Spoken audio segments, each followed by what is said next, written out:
Hello everyone, welcome to IS point. आज अपन लोग बात करेंगे विविधता एवं भेदभाव। ठीक है, अभी हमने देखा विविधता की समझ, उसको अच्छे से समझे। देन आज हम बात करेंगे विविधता एवं भेदभाव।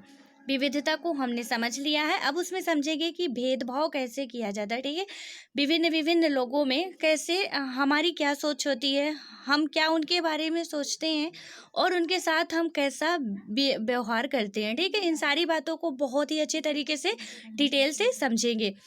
यहाँ पे बात की गई है। सबसे पहले तो आप यहाँ पे देख लो, कई सारे क्वेश्चन हैं कि कई बार क्या होता है, जो लोग दूसरों से अलग दिखते हैं या होते हैं उन्हें चिढ़ाया जाता है, उनका मजाक उड़ाया जाता है, या फिर उन्हें कई गतिविधियों या समूहों में शामिल नहीं किया जाता है।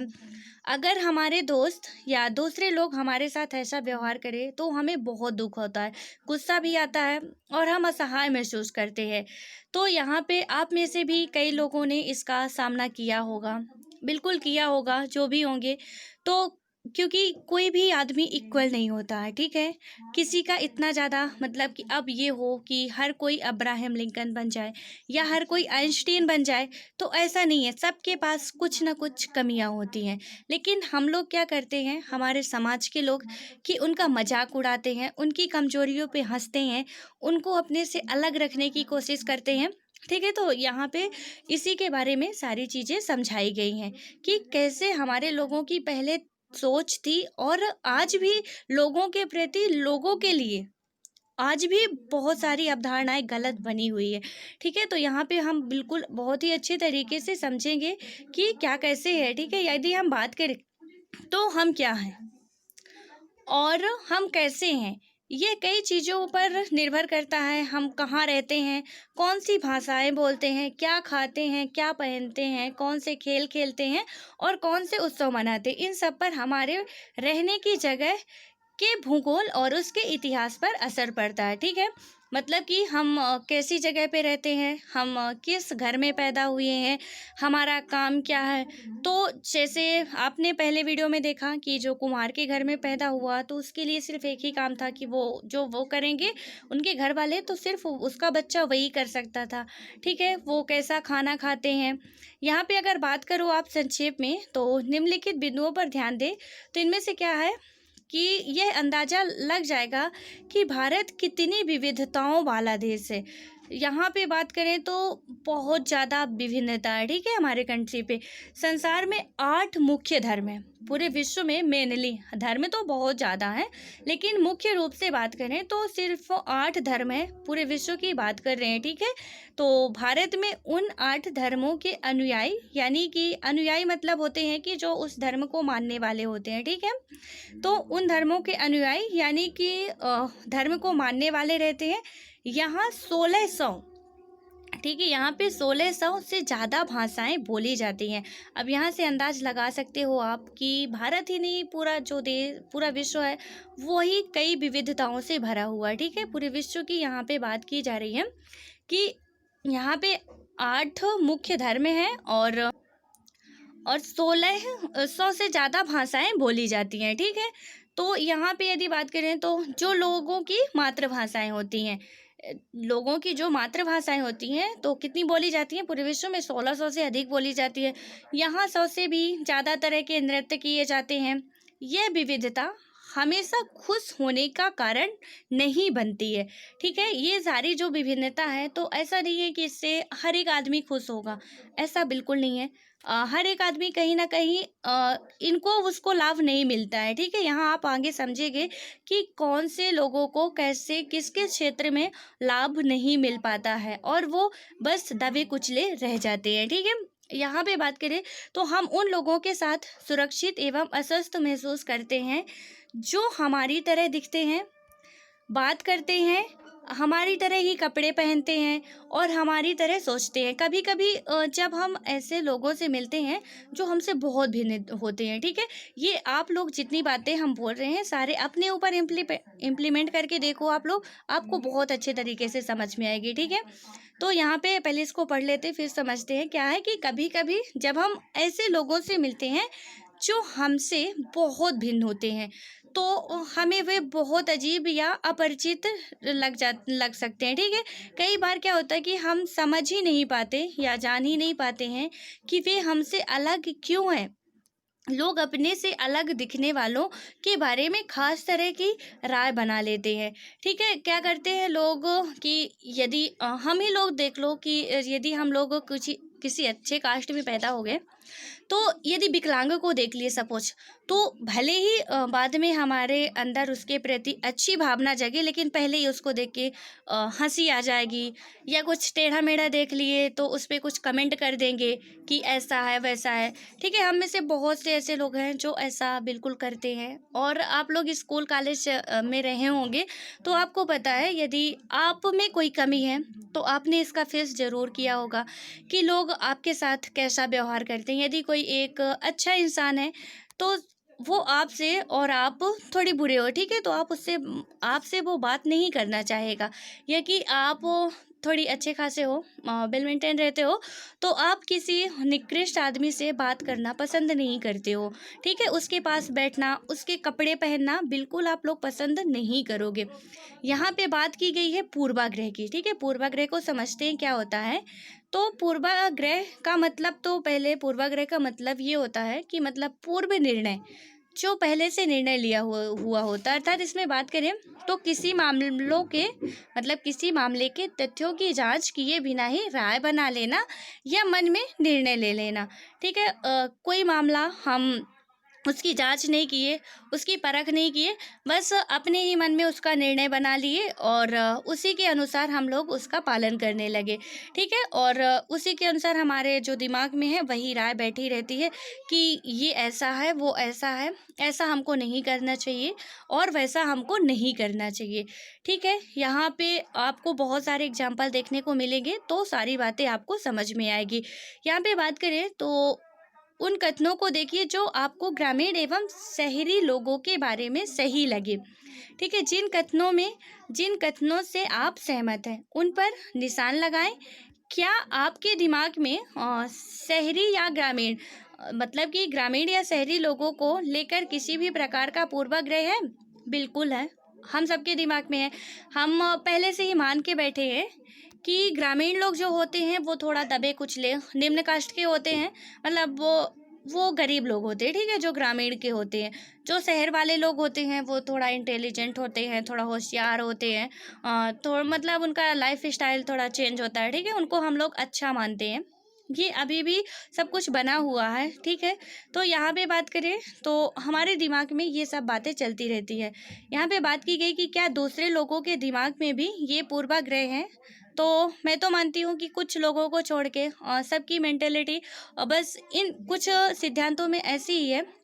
कुछ लोगों का ऐसा ही सिद्धांत है, बहुत ही रेयर लोग होंगे जो अच्छा सोचते हैं, ठीक है। उन्हीं के कारण आज समाज भी चल रहा है। लेकिन यहाँ पे बात करें तो लोगों के दिमाग में ये पूर्वाग्रह क्यों होते हैं? यहाँ पे क्या क्या क्वेश्चन है कि किसी भी प्रकार के पूर्वाग्रह शहरी और ग्रामीण क्षेत्रों को लेके, और क्या दूसरे लोगों के दिमाग में भी ये पूर्वाग्रह होते हैं? लोगों के दिमाग में पूर्वाग्रह क्यों होते हैं? तो यहाँ पे सारे क्वेश्चन का आंसर आपको मिलेगा, ठीक है। जिन पूर्वाग्रहों को आपने अपने आसपास महसूस किया, उनकी आप एक सूची बना सकते हो, या आप उनको याद करो कि आपके साथ क्या क्या हुआ है, ठीक है, आपके साथ या आपके परिवार के साथ। मतलब यदि आप में कोई कमी है या आप निम्न कास्ट के हो तो एब्सोल्युटली, और सबसे बड़ी बात कि आप गांव में रह रहे हो, शहर में भी कुछ ऐसा होता है कि लोगों को निम्न माना जाता है, ठीक है।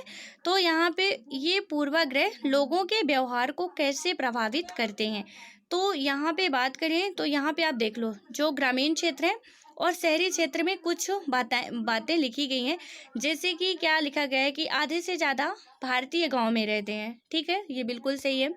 ग्रामीण लोग अपने स्वास्थ्य को लेकर सतर्क नहीं होते हैं। हमारी मेंटेलिटी बनी हुई है ये, ठीक है, हम ऐसा सोचते हैं कि ग्रामीण लोग अपने स्वास्थ्य को लेकर सतर्क नहीं रहते, होते हुए बहुत अंधविश्वासी होते हैं, और ये बात सही भी है कहीं ना कहीं।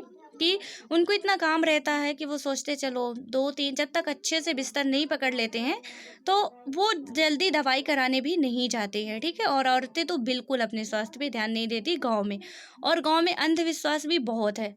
अब तो कुछ सुधार हुआ, लेकिन पहले यदि बच्चा पैदा हो जाए तो कहते थे भगवान का रूप है, 1 2 3 4 सारे भगवान आ जाते थे, ठीक है।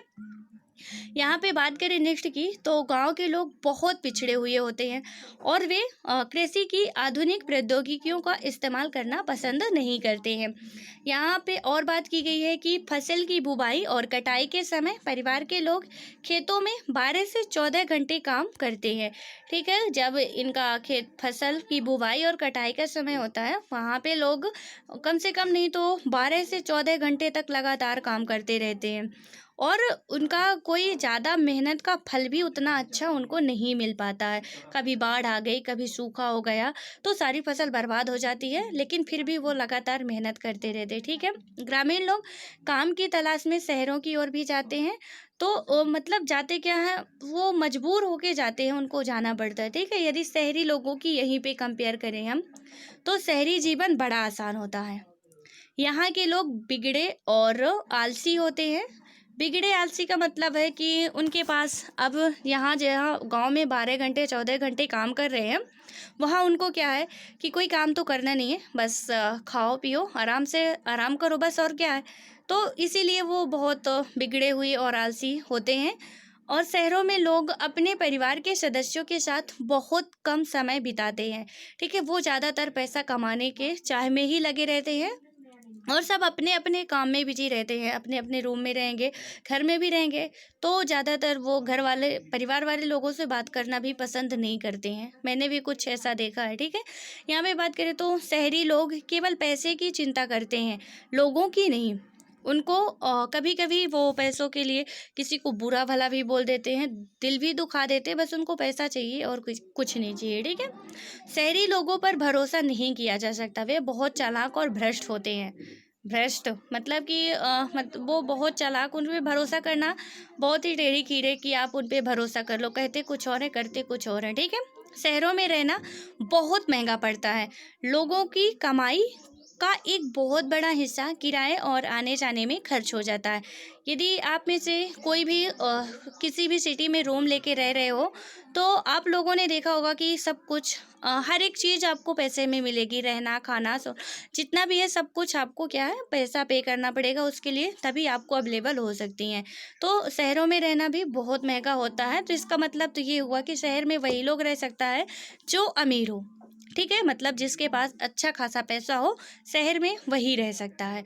देन उसके बाद हम बात करें तो पहले पूर्वाग्रह को अब समझते हैं। यहाँ पे क्या है, इसमें से कुछ कथन ग्रामीण लोगों को अज्ञानी एवं अंधविश्वासी की तरह देखते हैं, ठीक है। हमने अभी देखा कि कुछ कथन जो है वो क्या बता रहे हैं कि ग्रामीण लोग अंधविश्वासी होते हैं या अज्ञानी होते हैं, ज़्यादा पढ़े लिखे नहीं होते हैं, जबकि शहर में रहने वाले लोग आलसी और चालाक एवं सिर्फ पैसे से सरोकार रखने वाले की तरह देखते हैं, ठीक है। जब हम किसी के बारे में पहले से कोई राय बना लेते हैं, यहाँ पे बात की गई ना कि जब हम किसी के बारे में पहले से कोई राय बना लेते हैं और उसे हम अपने दिमाग में बिठा लेते हैं, तो वह पूर्वाग्रह का रूप ले लेती है, ठीक है। ये पॉइंट आप नोट कर लो कि पूर्वाग्रह क्या है। तो जब हम किसी के बारे में पहले से कोई राय बना लेते हैं और उसे हम अपने दिमाग में बिठा लेते हैं, तो वह पूर्वाग्रह का रूप ले लेती है। बात करें तो ज़्यादातर यह राय नकारात्मक होती है, ठीक है।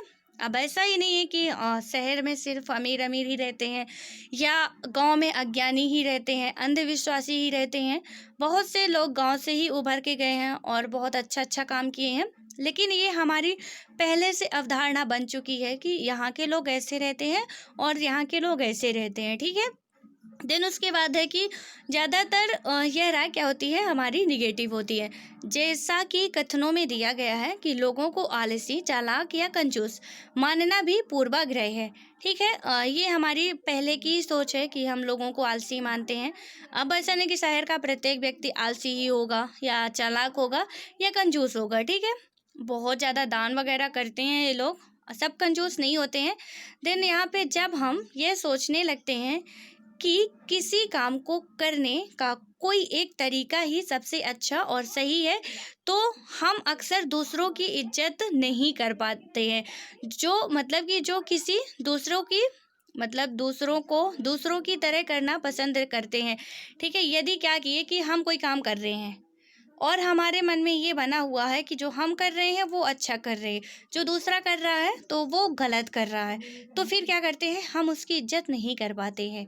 क्यों? क्योंकि वो हमको लगता है कि वो हमसे गंदा काम कर रहा है, इसलिए हम उसकी इज्जत उतना ज़्यादा नहीं दे पाते हैं या उसको उसके काम को पसंद नहीं करते। ठीक है, आप उदाहरण के लिए लो कि अगर हम सोचें कि अंग्रेजी सबसे अच्छी भाषा है। ठीक है, एनसीईआरटी की एक बहुत खूबसूरत बात है कि वो इतने अच्छे अच्छे एग्जाम्पल दिया है कि आपको एक बार पढ़ने के बाद कभी नहीं भूलेगा। ठीक है, और सारी बातें क्लियर से समझ में आएंगी।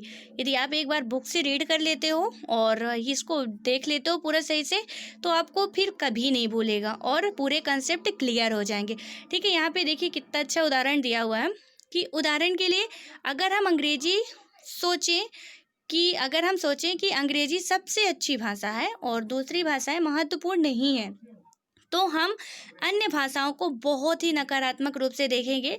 परिणाम स्वरूप हम उन लोगों की शायद इज्जत नहीं कर पाएंगे जो अंग्रेजी के अलावा अन्य भाषाएं बोलते हैं। ठीक है, अगर हम लोगों को लगता है कि हिंदी अच्छी है, ठीक है, अंग्रेजी अच्छी है, सबसे अच्छी भाषा है, उसको बोलना चाहिए, और जो नहीं बोल पाता है तो हम उसको अनपढ़, गँवार या उसको मतलब एक नेगेटिव सोच से देखते हैं कि ये बस ऐसे ही है, फालतू है, पढ़ा लिखा कुछ नहीं है, गँवार है, इंग्लिश बोलना क्या जानेगा। ठीक है, तो ये हमारी अवधारणा बनी रहती है कि बस। और हम क्या करते हैं कि हमको अपनी लैंग्वेज अच्छी लगती है और हमारी तरह जो यदि अंग्रेजी बोलने वाले हुए या हिंदी बोलने वाले तो हमको वही पसंद आएंगे। लेकिन यदि हमको हिंदी बोलने वाले मिल गए एक अंग्रेजी बोलने वाले को, तो उसको फिर वो कुछ खास नहीं जचेगा। ठीक है, वो ज़्यादा देर तक उससे बात नहीं कर पाएगा। ये जितनी भी बातें लिखी हुई हैं वो हम सब के ऊपर कहीं ना कहीं बिल्कुल एज इट इज फॉलो होती हैं, और आप सबके ऊपर इतने बड़े हो गए हो कि कभी ना कभी तो इन सब बातों को फेस किया होगा। ठीक है, देन उसके बाद हम बात करें तो हम कई चीज़ों के बारे में पूर्वाग्रही हो सकते हैं। लोगों के धार्मिक विश्वास, उनकी चमड़ी का रंग, जिस क्षेत्र से वे आते हैं, जिस तरह से वे बोलते हैं, जैसे कि वे कपड़े पहनते हैं इत्यादि। ठीक है, ऐसा नहीं है कि आपकी भाषावश में या सोच में आप पूर्वाग्रही हो सकते हो, कई और भी कारण हैं। जैसे कि लोगों के धार्मिक हो गए, कोई हिंदू कोई मुसलमान, इसके हमारे मन में सोच कुछ अलग बनी हुई है, विश्वास।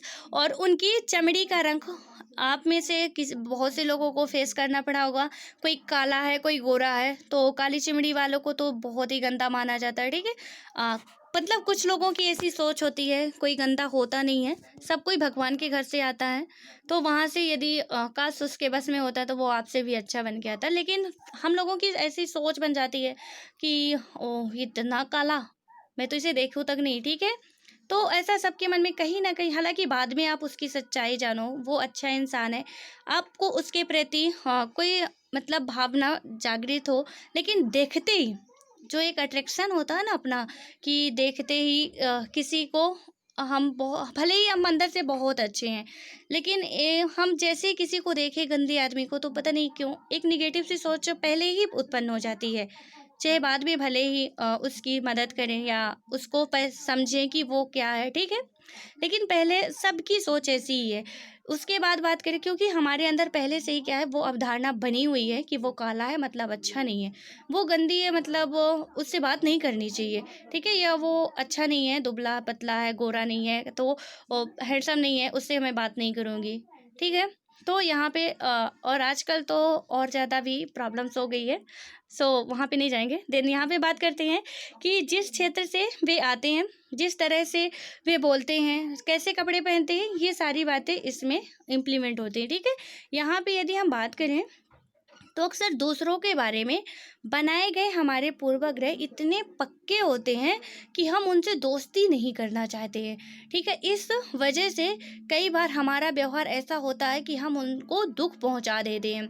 अब ठीक है, आप ब्राह्मण हो, और यदि कोई निम्न कास्ट का आपकी स्कूल में, कॉलेज में कहीं भी पढ़ रहा है, ठीक है, आपसे वो दोस्ती करना चाहता है, वो अच्छा इंसान है, लेकिन आपके मन में वो मेंटेलिटी भरी हुई है कि नहीं, ये ब्राह्मण नहीं है, निम्न कास्ट का है, मैं इससे दोस्ती नहीं करूँगा या नहीं करूँगी, ठीक है। और हम कहीं ना कहीं अंदर से एक तरह का अपना वो घिनौनापन आ जाता है कि नहीं, मैं इससे दोस्ती नहीं करूँगा, ये ऐसा है, ये वैसा है, ठीक है। तो यहाँ पे यही सारी बातें बताई गई हैं।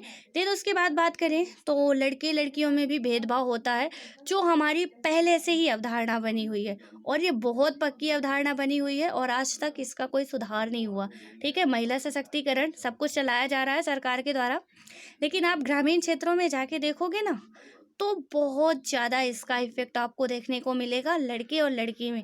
यहाँ तक कि खाने पीने, रहने, उठने, बोलने, बैठने सब में लड़कियों के पास कटौती की जाती है। ज़्यादा हंसना मत, लड़की हो।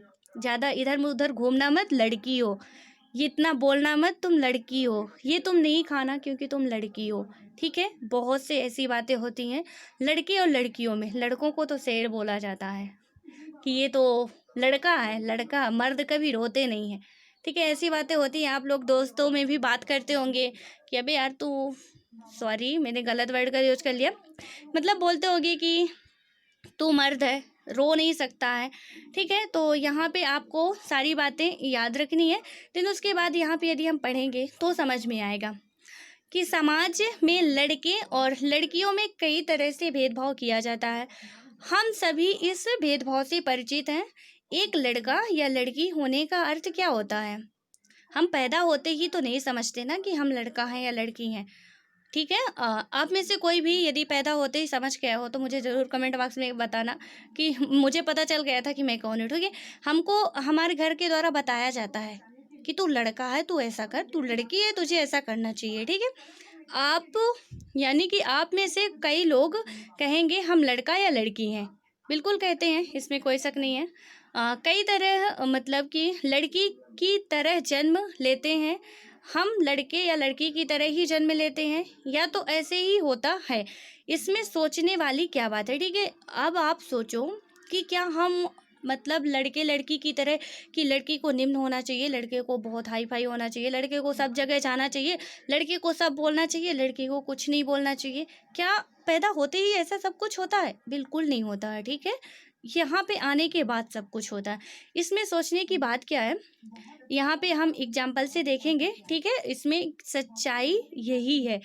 यहाँ पे जो देखेंगे तो सच्चाई की बात करें तो यहाँ पे देखेंगे हम लोग लड़के लड़की में क्या डिफरेंस है, ठीक है। यहाँ पे आपको ये जो तालिका दिखाई गई है, इसमें से आपको अच्छे से समझ में आएगा। वे, इसमें से आप लोगों को पूरा अंदाज आएगा कि इसमें से कितना लड़कियों के लिए और कितना लड़कों के लिए, ठीक है। वे बहुत ही सुशील है, लड़के बहुत सुशील हैं।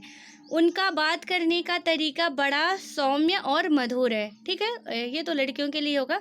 वे शारीरिक रूप से बलिष्ठ है, मतलब कि कौन है, हमारे जो भैया लोग हैं वो शारीरिक रूप से बहुत बलिष्ठ हैं।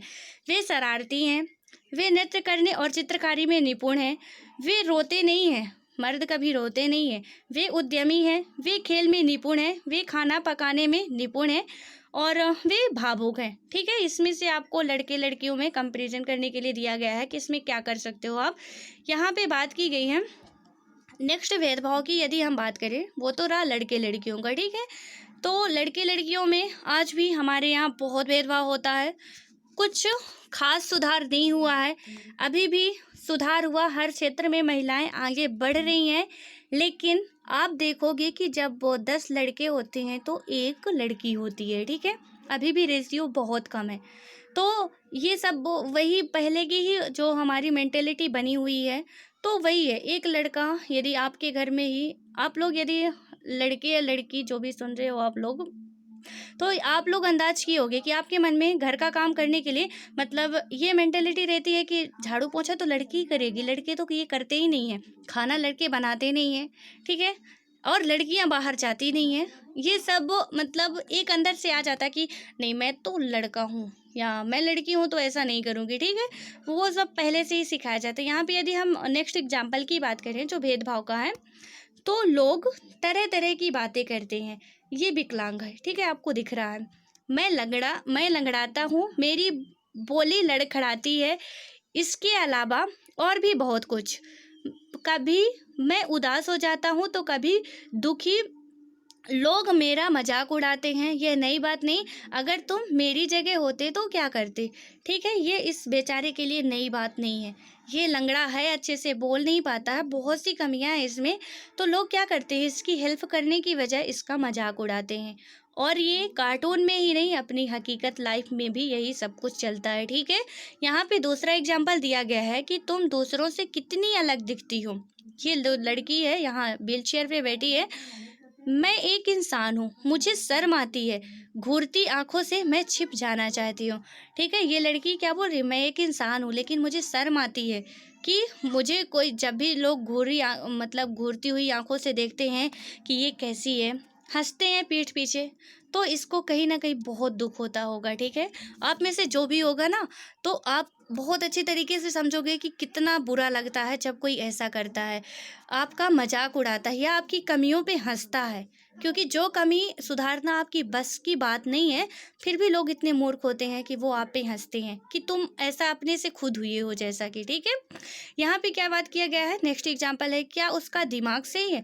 सिर्फ इसलिए कि मेरी टांगें डगमगाती हैं, लोग सोचते हैं कि मेरा दिमाग भी डगमगाता है। अब ये बच्चा जिसकी टांगें सही नहीं है लेकिन फिर भी उसका दिमाग बहुत तेज चल रहा है, लेकिन फिर भी लोग उसकी कोई वैल्यू नहीं रखते हैं, क्योंकि वो एक नॉर्मल इंसान नहीं है, इसलिए लोग उसकी कोई अहमियत नहीं रखते हैं। हर कदम में उसको मजाक ही झेलना पड़ता है। ठीक है, यहाँ पे जितने भी एग्जाम्पल दिए गए हैं, तो वहाँ पे क्या बताया गया है कि पहले विकलांग, यहाँ पे जो बच्चे ऊपर दिए गए हैं उन्हें पहले हम विकलांग कहा जाता था। ठीक है, इस शब्द को बदल कर आज उनके लिए जो शब्द प्रयोग किए जाते हैं वे खास ज़रूरतों वाले होते हैं।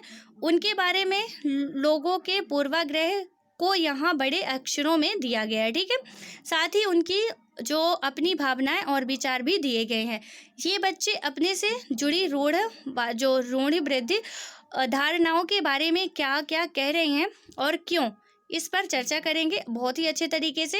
और इसमें से अपनी भी आप लोग सोचिएगा कि यदि आप लोग उस जगह पे होते तो क्या करते। ठीक है, बात करें इसमें रूढ़वादी की, यहाँ पे नेक्स्ट देखें, अगर हम इस कथन को लें कि वे रोते नहीं हैं, तो यहाँ पे क्या बात साबित होगी। पहले तो ये लड़के लड़कियों वाला भेदभाव को और अच्छे से समझ लेते हैं कि यहाँ पे यदि बात करें तो क्या होगा कि लड़के रोते नहीं हैं, तो आप देखेंगे कि ये गुण आमतौर पर लड़कों या पुरुषों के लिए होता है, जोड़ा जाता है। बचपन में जब वो लड़के या मतलब जब लड़कों को गिर जाने पर चोट लगती है तो माता पिता घर परिवार वाले यही बोलते हैं, अक्सर वो चुप कराते हैं, क्या कह के, रो मत, तुम तो लड़के हो, लड़के कभी रोते नहीं हैं, लड़के बहादुर होते हैं। जैसे जैसे बच्चे बड़े होते जाते वे विश्वास करने लगते हैं कि हाँ लड़के कभी रोते नहीं हैं। ठीक है, यहाँ तक कि अगर किसी लड़के को रोना आ भी जाए तो वो अपने आप को रोक लेता है कि लड़का कभी रोता नहीं है, लड़का रोने से कमज़ोर होता है। ठीक है, इसलिए अब ऐसा नहीं कि लड़के को दुख नहीं होता, दर्द नहीं होता है, उससे भी रोना आता है, लेकिन पहले से ही उसके मन में भर दिया गया है कि तू लड़का है, तुझे रोना नहीं है। लड़के कभी रोते नहीं है, दूसरों को रुलाते हैं। ठीक है, तो वो पहले से ही उसकी अवधारणा भरी रहती है, इसलिए वो रोना भी चाहे तो नहीं रो सकते, सबके सामने तो बिल्कुल नहीं रो सकते, अकेले में भले ही रो ले। और हालांकि लड़कों और लड़कियों दोनों को भी कभी कभी रोने का मन जरूर करता होगा। ठीक है, तो यहाँ पे वही बात की गई है कि उनको यदि लड़का सपोज रोने भी लगे ना तो उसके फ्रेंड्स उसका मजाक उड़ाएंगे। आप में से कई लोग होते हैं, मेरे भी कुछ फ्रेंड थे जो बहुत ही जल्दी रोने लगते थे। ठीक है, लड़के ही थे, पर उनका थोड़ा, अब बोले ना कि अब उनको भी रोना कहीं ना कहीं तो आ ही जाता है, तो उनका भी काफ़ी मजाक उड़ाया जाता था कि अरे तू लड़का, कैसा लड़का है, रोता है। ठीक है, तो यहाँ पे सारी अवधारणाएं वही बनी कि लड़के रोते नहीं हैं। और देन उसके बाद हम बात करें तो जो हमने विकलांग का अभी 3 एग्जाम्पल लिए, उसमें से विकलांग के लिए अब हाल फिलहाल में हमारे वो वर्ड यूज किया गया है जिसे दिव्यांग बोला जाता है। ठीक है, ये बात आप याद रखना, दिव्यांग, विकलांगों के लिए अब विकलांग नहीं बोला जाता है, दिव्यांग उनके लिए वर्ड यूज किया जाता है। यहाँ पे क्वेश्चन भी आपसे बन सकता है कि विकलांग या मतलब इसके भेदभाव से रिलेटेड क्वेश्चन भी आपको देखने को मिल सकते हैं, जो हम लोगों को बहुत ही अच्छे तरीके से जब भी हमारी क्लास 6 की एनसीईआरटी खत्म होगी तो उसके लास्ट में सारे क्वेश्चन सॉल्व करेंगे, ठीक है।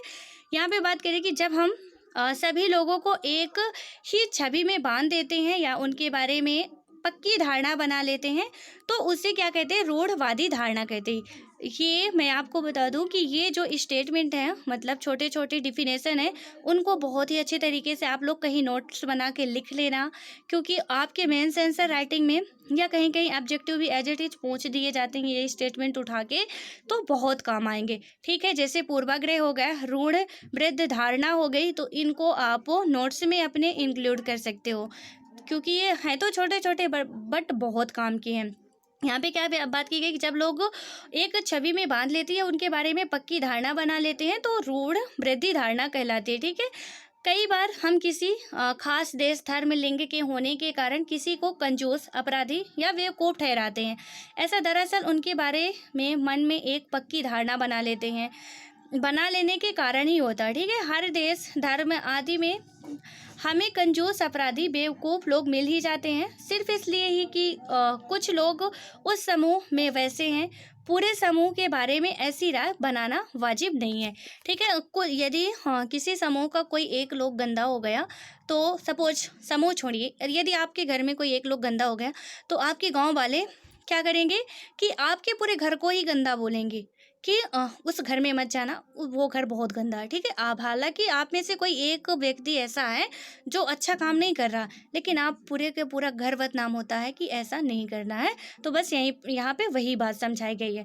देन पूरे समूह में वही राय बन जाती है, जो कि सही नहीं है। इस प्रकार की अवधारणाएं, जो धारणाएं हमें प्रत्येक इंसान को एक अनोखे और अलग व्यक्ति की तरह देखने से रोक देती हैं।